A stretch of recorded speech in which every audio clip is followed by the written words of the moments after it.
오늘은 또다시 살리시는 하나님이란 제목으로 창세기 4장 1절에서 15절까지의 말씀을 함께 생각해 보겠습니다. 1차 세계대전이 일어나기 직전 캘리포니아의 한 마을에 아버지 아담과 두 아들이 살고 있었습니다. 첫째 아들의 이름은 아론, 둘째 아들은 칼입니다. 아론은 늘 착하고 모범적이었고 공부도 잘하고 사람들에게 칭찬도 많이 받았습니다.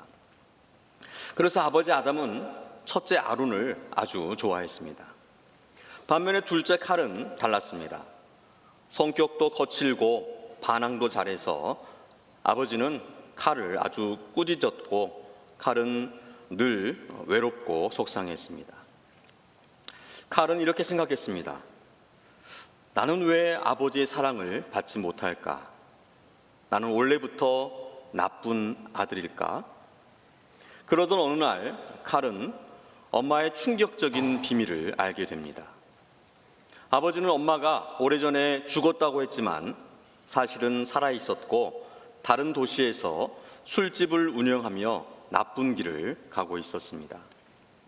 칼은 더욱 혼란스러워졌습니다. 내 안에도 엄마처럼 어두운 피가 흐르는 걸까? 칼은 아버지의 사랑과 인정을 받고 싶었고 아버지가 사업에 실패했을 때 칼은 열심히 돈을 모아 아버지께 드렸습니다. 아버지, 이 돈으로 다시 시작하세요. 그러나 아버지 아담은 그 돈이 전쟁에서 투기로 얻은 더러운 돈이라는 이유로 받지 않았습니다. 칼, 나는 그런 돈을 원하지 않는다. 칼은 상처받고 분노했습니다. 결국 칼은 화가 나서 형 아론에게 폭로했습니다. 엄마는 죽지 않았어. 지금도 살아있어. 그리고 술집을 하고 있어. 첫째 아론은 큰 충격을 받았고 견딜 수 없어 군대에 자원 입대했습니다. 그리고 전쟁터에서 전사합니다. 아버지 아담은 이 사실 때문에 충격을 받아 쓰러졌고 칼은 죄책감에 억눌렸습니다. 다 내 잘못이야. 나는 진짜 나쁜 아들이야. 아버지도 하나님도 나를 버리셨을 거야. 하지만 병상에 누운 아버지가 마지막으로 힘겹게 말했습니다. 칼, 팀샬. 팀샬은 히브리어로 너는 선택할 수 있다는 뜻입니다. 칼은 깨달았습니다. 나는 가인처럼 끝까지 나쁜 길만 가야 하는 게 아니구나. 나도 다시 좋은 길을 선택할 수 있구나 라고 깨달았습니다.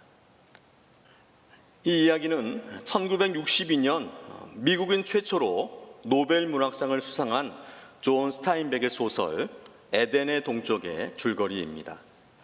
이 원작을 바탕으로 1955년 제임스 딘의 출세작 영화 에덴의 동쪽이 제작되기도 했습니다. 에덴의 동쪽은 인간이 죄와 갈등 속에 살아가지만 결국 사랑과 자유로운 선택을 통해 새로운 길을 걸을 수 있다는 희망의 메시지를 전하고 있습니다. 존 스타인백은 자신의 집안 이야기를 바탕으로 자신의 고향을 배경 삼아 이 소설을 썼습니다. 그리고 오늘 본문에 가인과 아벨의 이야기를 소재로 했습니다. 이 소설의 모토가 되는 히브리어 팀샬, 이 팀샬은 오늘 본문 4장 7절에 너는 죄를 다스릴지니라 라는 구절에서 인용한 말입니다.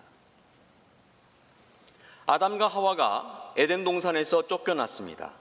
그리고 동쪽으로 향했습니다.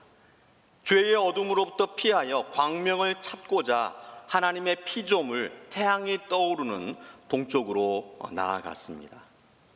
하지만 하나님은 이들에게 멈추지 않는 은혜와 사랑을 베푸십니다. 생육하고 번성하여 땅에 충만하라는 그 명령과 약속을 신실하게 이행하시는 것입니다. 아담과 하와가 등남했습니다. 사람과 사람 사이의 첫 사람. 아빠 엄마에게는 없는 탯줄을 가진 사람이 태어났습니다. 하와가 아들 가인을 낳고 이렇게 말합니다. 내가 여호와로 말미암아 등남하였다. 원어의 뜻은 하나님께서 함께 하심으로, 하나님께서 도우심으로 등남하였다라는 뜻입니다. 아니, 이게 웬일입니까? 철없던 하와가 철들었습니다. 하나님께 영광을 돌리고 있습니다. 그리고 여러분 발견하셨습니까? 처음으로 여호와의 이름을 말합니다. 지금까지 한 번도 여호와라는 이름을 부르지 않았습니다. 여호와는 약속을 뜻합니다. 약속하시고 약속을 신실하게 지키시는 하나님을 말씀합니다. 하와는 하나님의 약속을 기억했습니다. 최초의 복음 창세기 3장 15절을 한번 다 함께 읽겠습니다. 내가 너로 여자와 원수가 되게 하고 내 후손도 여자의 후손과 원수가 되게 하리니 여자의 후손은 내 머리를 상하게 할 것이요 너는 그의 발꿈치를 상하게 할 것이니라 하시고, 여자의 후손은 내 머리를, 바로 뱀 사탄의 머리를 상하게 할 것이다. 하와는 평생 뱀 사탄을 원망하며 살았을 것입니다. 자신을 꼬드겨서 선악과를 따먹게 한 뱀을 철천지 원수로 여기며 살았을 것입니다. 한 번만 더 나타나면 잡아서 뱀탕을 끓이겠노라고 했을지 모르겠습니다. 그리고 첫 아들을 낳았습니다. 뱀의 머리를 박살낼 후손이라고 믿었습니다. 첫째 아들에 대한 기대가 컸던 것입니다. 그래서였을까요? 하와는 여호와로 말미암아 등남하였다, 이렇게 고백합니다. 그런데 여기에 놀라운 비밀이 숨겨져 있습니다.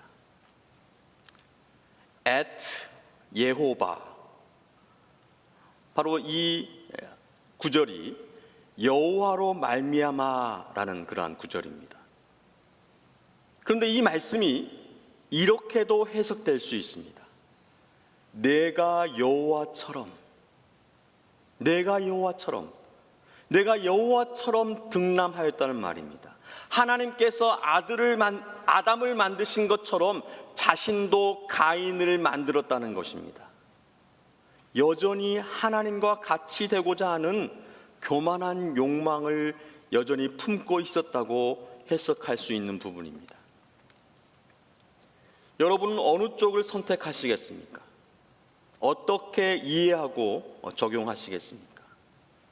여호와로 말미암아입니까? 아니면 여호와처럼입니까? 창세기는 선택의 갈림길에서 인간이 어느 편을 택하는가에 대해서 계속 말씀합니다.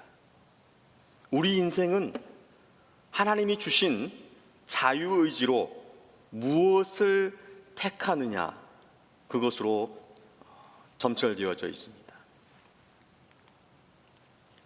오래전에 한국 가전제품 광고 문구 가운데 순간의 선택이 10년을 좌우합니다라는 말이 있었습니다. 아담의 선택은 인류 역사를 좌우했고 우리의 선택은 우리의 인생과 생명을 좌우합니다. 존 스타인백은 이것을 오늘 본문에서 발견했습니다.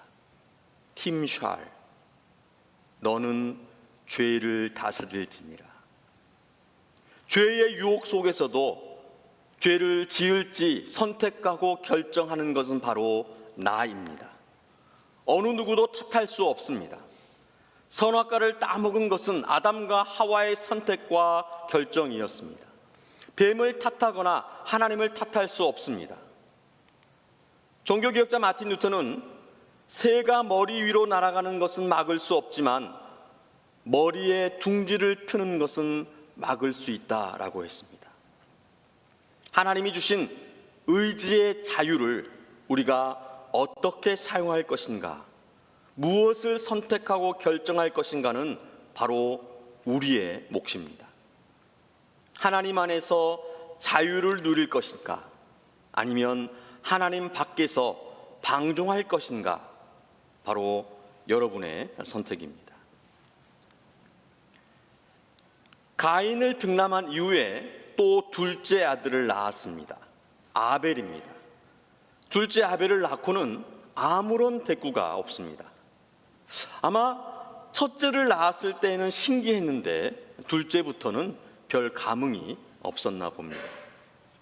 어쩌면 사람에게서 난 첫 아들 가인을 낳고 신기했던 아담과 하와는 둘째는 별로 감흥이 없었나 봅니다.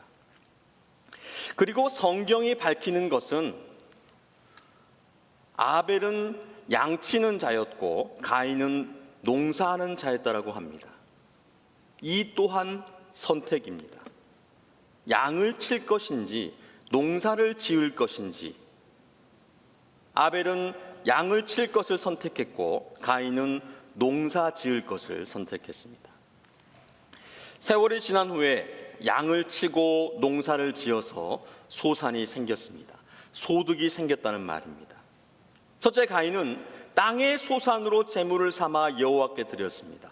아벨도 자기도 양의 첫 새끼와 그 기름으로 하나님께 드렸습니다. 그런데 여호와 하나님께서 아벨과 그의 제물만을 받으셨습니다. 가인과 그의 제물은 받지 않으셨습니다. 왜 그러셨을까요? 하나님을 믿지 않는 어떤 사람들은 조롱하듯 하나님은 고기를 좋아하시기 때문이다 라고 말합니다. 하지만 성경은 이렇게 말씀합니다. 히브리서 11장 4절 말씀 다 함께 읽겠습니다. 믿음으로 아벨은 가인보다 더 나은 제사를 하나님께 드림으로 의로운 자라 하시는 증거를 얻었으니 하나님이 그 예물에 대하여 증언하심이라. 그가 죽었으나 그 믿음으로써 지금도 말하느니라. 아벨이 가인보다 더 나은 제사를 드렸다고 합니다. 더 나은 제사가 어떤 제사입니까? 히브리서 11장 4절은 바로 믿음으로 드린 제사라고 말씀합니다. 믿음으로 더 나은 제사를 드렸다고 말씀합니다. 그렇다면 믿음으로 드린 제사는 뭘까요? 첫째, 하나님을 경외함으로 정성껏 드리는 예배입니다. 오늘 본문 3절과 4절에 가인과 아벨이 드린 제사의 묘사에서도 그 정성의 차이가 느껴집니다. 가인의 제물은 땅의 소산으로 제물을 삼아라고 기록합니다. 아벨의 제물은 양의 첫 새끼와 그 기름으로 드렸더니라고 기록합니다. 가인은 농사하는 자로 땅의 소산, 농산물로 제물을 드렸습니다. 아벨은 양치는 자로 양의 첫 새끼와 그 기름으로 드렸습니다. 그런데 히브리어 원어에 보면 이 첫 새끼, 이 원어가 단수가 아니라 복수입니다. 첫 새끼 양을 여러 마리를 드렸다고 말씀합니다.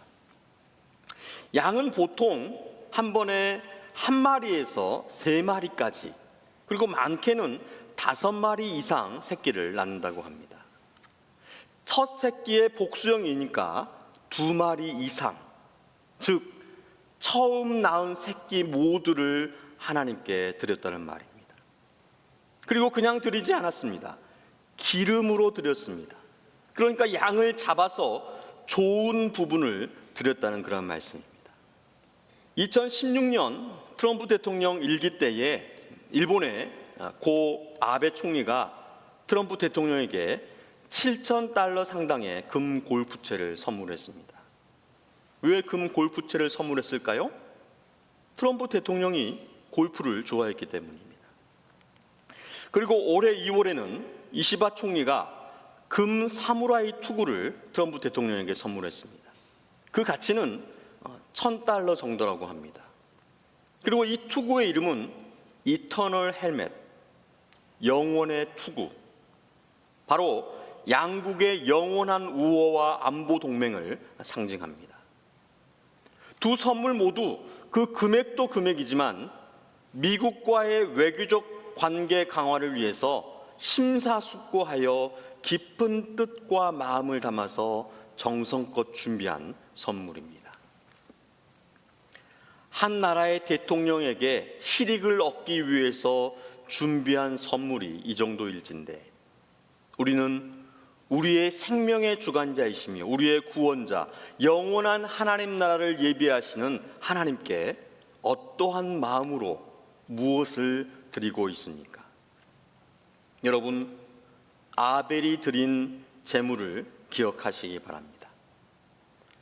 신명기 6장 5절은 이렇게 말씀합니다. 너는 마음을 다하고 뜻을 다하고 힘을 다하여 내 하나님 여호와를 사랑하라. 너는 마음을 다하고 뜻을 다하고 힘을 다하여 내 하나님 여호와를 사랑하라. 우리 하나님을 마음을 다하고 뜻을 다하고 힘을 다하여 사랑하시기를 축복합니다. 정성을 다해서 예배 드리시기를 축복합니다. 두 번째, 믿음으로 드리는 제사는 생명으로 드리는 것입니다. 가인은 땅의 소산, 자신이 땀 흘려 얻은 것, 바로 자신의 노력과 공로에 의지해서 제물을 드렸습니다. 그 마음에는 아버지 아담에게 한 얼굴에 땀을 흘려야 먹을 것을 먹으리라는 하나님의 그 징계에 대한 오기와 반항이 담겨 있었습니다. 이것은 믿음으로 드린 것이 아니라 행위로 드린 것입니다. 자기 공로를 내세워서 드렸다는 말입니다. 반면에 아벨은 하나님이 정하신 생명의 원리를 따라서 제물을 드렸습니다. 히브리서 9장 22절은 이렇게 말씀합니다. 율법을 따라 거의 모든 물건이 피로써 정결하게 되나니 피 흘림이 없은즉 사함이 없느니라. 피 흘림이 없은즉 사함이 없느니라. 하나님은 모세를 통하여서 율법으로 제사의 원리와 방법을 이스라엘에게 가르치시는데, 그 원리는 생명의 법이었습니다. 생명을 드리는 것. 그래서 하나님은 부끄러워하는 아담과 하와를 위해서 가죽 옷을 지어 입히셨습니다. 죄 사함을 위해서 짐승을 잡아 양으로 추정되어지는데, 그 양을 잡아서 양의 피를 흘려 죄를 씻으셨고, 죄로 부끄러워하는 아담과 하와에게 양의 가죽으로 옷을 지어 입히셨습니다. 그 전에는 어떠했습니까? 아담과 하와가 무화과 나무 잎을 엮어서 치마를 만들어 입었습니다. 무화과 나무 잎과 가인의 땅의 소산, 가죽 옷과 아벨의 양의 첫 새끼와 그 기름, 매칭이 되지 않습니까? 아벨은 하나님의 생명의 원리를 따른 제사법으로 제물을 드렸습니다. 하나님은 분명히 아담과 하와에게 이 제사법을 가르치셨을 것입니다. 세 번째는 삶으로 드리는 제사가 바로 믿음의 제사입니다. 여러분, 이때까지 사람에게 허락하신 먹을거리는 동물이 아니라 식물이었습니다. 창세기 1장 29절에 하나님이 이르시되 내가 온 지면에 씨 맺는 모든 채소와 씨 가진 열매 맺는 모든 나무를 너희에게 주노니 너희의 먹을거리가 되리라. 사람에게 허락하신 양식은 채소와 과일이었습니다. 그리고 동물은 창세기 9장에 가서야 노아 홍수 이후에 땅의 소산이 아직 나지 않았기에 동물을 그제서야 먹을거리로 주셨습니다. 창세기 9장 3절에 모든 산동물은 너희의 먹을 것이 될지라 채소와 같이 내가 이것을 다 너희에게 주노라. 그렇다면 아벨은 먹지 못하는 양을 키웠습니다. 가인은 양식이 되는 농사를 지었습니다. 팀샬.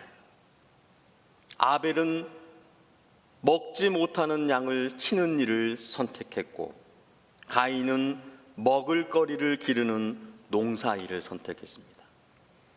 삶의 우선순위가 서로 달랐습니다.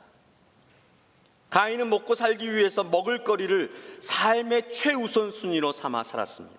아벨은 먹지 못하는 양, 짐승, 제사의 제물이 되는 제사와 예배 중심의 삶을 최우선순위로 삼아 살았던 것입니다.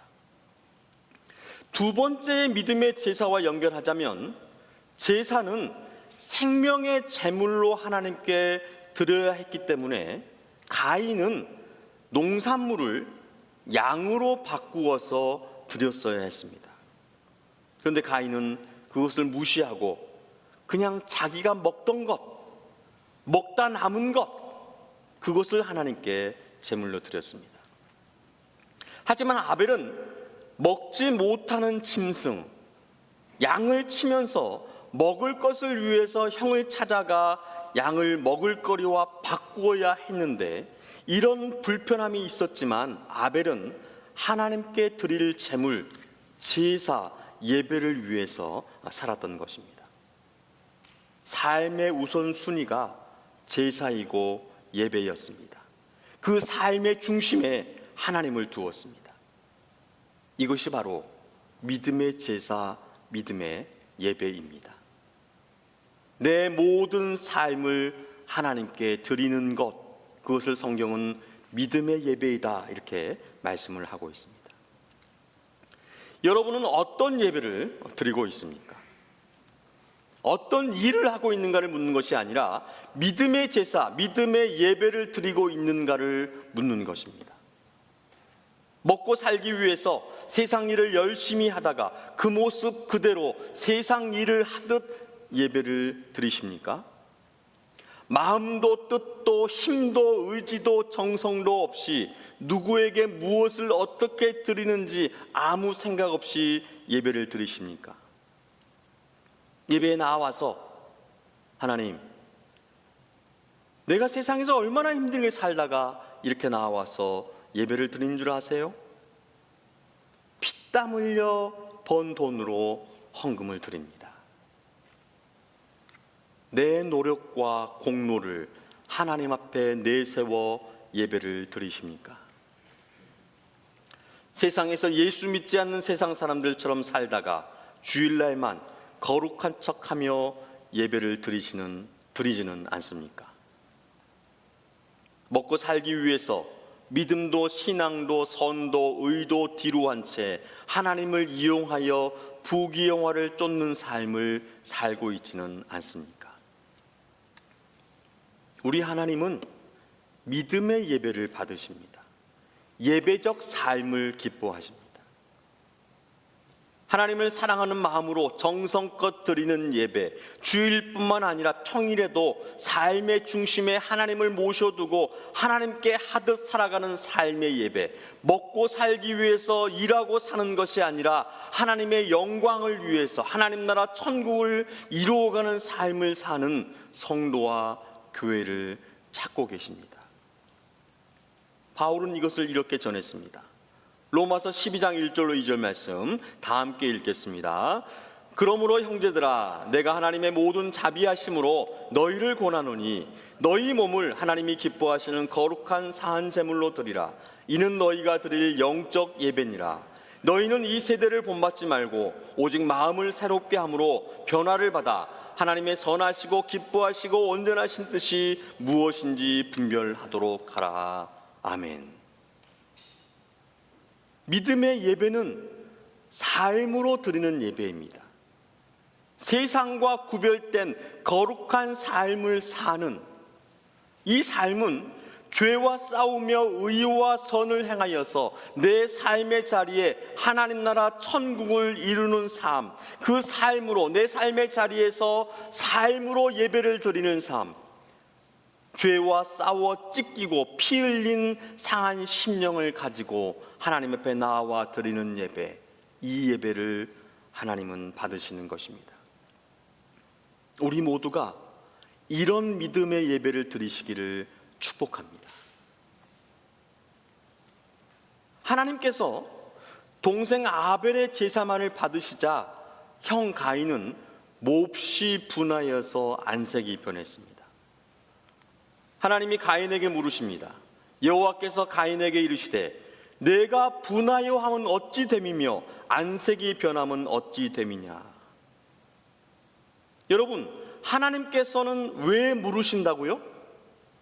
모르셔서 물으시는 것입니까? 아닙니다. 살리기 위해서 물으시는 것입니다. 회개할 기회를 주시기 위해서 물으시는 것입니다. 가인은 자신의 잘못과 죄를 깨닫지 못했습니다. 아니, 알았어도 회개하지 않았습니다. 하나님께 돌아가지 않았습니다. 이에 하나님께서 살 길을 말씀하십니다. 7절 말씀 다 함께 읽겠습니다. 내가 선을 행하면 어찌 낯을 들지 못하겠느냐. 선을 행하지 아니하면 죄가 문에 엎드려 있느니라. 죄가 너를 원하나 너는 죄를 다스릴지니라. 아멘. 내가 선을 행하면 어찌 낯을 들지 못하겠느냐. 분노한 가인은 얼굴을 들지 못하고 다녔습니다. 믿음으로 예배하지 못하고 믿음으로 살지 못한 가인은 분노가 가득하여서 하늘을 보지 못하고 땅만 보고 다녔습니다. 선을 행하지 아니하면 죄가 문에 엎드려 있느니라. 적극 선을 행하지 않으면 죄가 악을 행하도록 기다리고 있다는 것입니다. 죄가 너를 원하나 너는 죄를 다스릴지니라. 죄가 너를 유혹할지라도 피 흘리기까지 죄와 싸워 악에게 지지 말고 선으로 악을 이기라는 말씀입니다. 너의 자유의지로 선택의 주권이 너에게 있다 말씀합니다. 가인은 하나님의 말씀에 청종하고 순종했어야 했습니다. 하지만 가인은 죄를 다스리지 못했습니다. 악을 행하기로 선택하고 결심했던 것입니다. 가인이 그의 아들 아벨에게 말하고 그들이 들에 있을 때에 가인이 그의 아우 아벨을 쳐 죽이니라. 어떤 성경 번역본을 보면 가인이 그의 아우 아벨에게 들에 가자고 말하고라고 기록을 하고 있습니다. 가인이 우연히 격분해서 충동적으로 죽인 것이 아니라 죽일 마음과 의도를 가지고 살해할 곳으로 이끌었던 것입니다. 그리고 살인을 실행했습니다. 인류 최초의 살인 사건입니다. 사람이 낳은 첫 생명이 생명을 죽이는 죄를 범했습니다. 자기의 피부치 친동생을 죽였습니다. 하나님이 가인에게 물으십니다. 여호와께서 가인에게 이르시되 내 아우 아벨이 어디 있느냐. 여러분, 하나님이 왜 물으신다고요? 살리시려고요. 회개할 기회를 주시기 위해서요.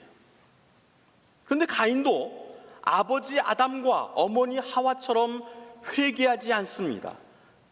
동일하게 모른다고 합니다. 변명을 합니다. 그가 이르되 내가 알지 못하나이다. 내가 내 아우를 지키는 자니이까. 이렇게 말하면 하나님이 모르실까요? 하나님은 다 알고 계십니다. 다 알고 계시는데 물으십니다. 왜요? 살리기 위해서요. 하지만 가인은 절대 회개하지 않습니다. 죄를 간과하실 수 없는 하나님은 죄에 대해서 심판하시고 벌을 내리십니다. 땅이 그 입을 벌려 내 손에서부터 내 아우의 피를 받았은즉 내가 땅에서 저주를 받으리니 내가 밭을 갈아도 땅이 다시는 그 효력을 내게 주지 아니할 것이요 너는 땅에서 피하며 유리하는 자가 되리라. 아담 때문에 땅에 내린 저주가 가인에게 임할 것이라고 하십니다.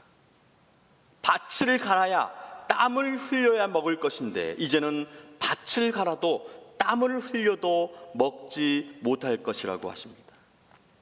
먹을 것을 찾아서 여기저기 유리하는 자, 방황하는 자가 될 것이라고 하십니다. 징계 위에 징계가 더 씌워졌습니다. 그럼에도 가인은 회개하지 않습니다. 도리어 자기 살 길을 하나님께 토로하고 살 길을 구합니다. 가인이 여호와께 아뢰되 내 죄벌이 지기가 너무 무거우니이다. 주께서 오늘 이 지면에서 나를 쫓아내시온즉 내가 주의 낯을 배웁지 못하리니 내가 땅에서 피하며 유리하는 자가 될지라 무릇 나를 만나는 자마다 나를 죽이겠나이다. 여러분, 죄의 전이, 죄의 전가가 보이십니까? 죄의 파괴성을 보십니까? 죄의 심각성, 죄의 중독성, 죄의 성장과 성숙이 보이십니까? 죄의 청출어람입니다. 죄가 날로 날로 발전합니다. 아버지 아담과 어머니 하와의 죄보다도 더욱 진화했습니다. 죄가 이렇습니다. 죄와 싸우지 않으면, 적극 선을 행하지 않으면 우리는 죄를 범하고 악을 행할 수밖에 없는 것입니다. 베드로 사도는 이렇게 권면합니다. 근신하라, 깨어라. 너희 대적 마귀가 우는 사자같이 두루다니며 삼킬 자를 찾나니. 우리는 하나님 말씀에 청종해야 합니다. 내가 선을 행하면 어찌 낯을 들지 못하겠느냐. 선을 행하지 아니하면 죄가 문에 엎드려 있느니라. 죄가 너를 원하나 너는 죄를 다스릴지니라. 여러분, 죄는 우리의 선택입니다. 죄를 짓지 않을 의지의 자유가 내게 있습니다. 죄와 싸우시기를 축복합니다. 싸워 이기시기를 축복합니다. 하지만 이 죄의 문제가 말처럼 쉬웠다면 우리가 이 지경에까지 이르지 않았을 것입니다. 우리 인생의 모든 문제는 죄 때문입니다. 우리의 창조주 하나님은 이 죄의 문제를 해결하시기를 원하시고 유일하게 해결하실 수 있는 분이십니다. 오늘 본문에서도 그 죄의 문제를 해결하시고 구원하십니다. 여호와께서 그에게 이르시되 그렇지 아니하다. 가인을 죽이는 자는 벌을 7배나 받으리라 하시고 가인에게 표를 주사 그를 만나는 모든 사람에게서 죽임을 면하게 하시니라. 가인을 징계하신 하나님께서 가인을 살리고 계십니다. 가인을 죽이는 자는 벌을 7배나 받으리라 하시고 가인에게 표를 주어서 보호하십니다. 생명을 보장해 주시고 구원해 주셨습니다. 이것이 바로 하나님의 은혜와 사랑입니다.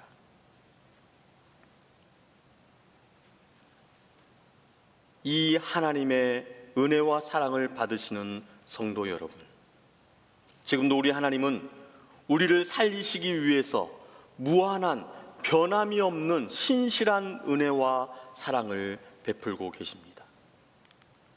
우리에게 죽음을 면케하는 표를 주셨습니다. 바로 예수 그리스도의 인치심입니다. 우리 하나님께 우리 모두 함께 믿음으로 나아가십시다. 믿음으로 예배를 드리고 믿음의 삶으로 삶의 예배를 드리고 죄와 싸우고 죄를 회개하고 죄에게 지지 말고 승리하십시다. 그리고 잊지 말고 반드시 기억하고 명심해야 할 것은 우리 하나님은 또다시 살리시는 하나님이시라는 사실입니다. 이 하나님의 구원하심을 받는 우리 모두가 되시기를 주님의 이름으로 축원드립니다.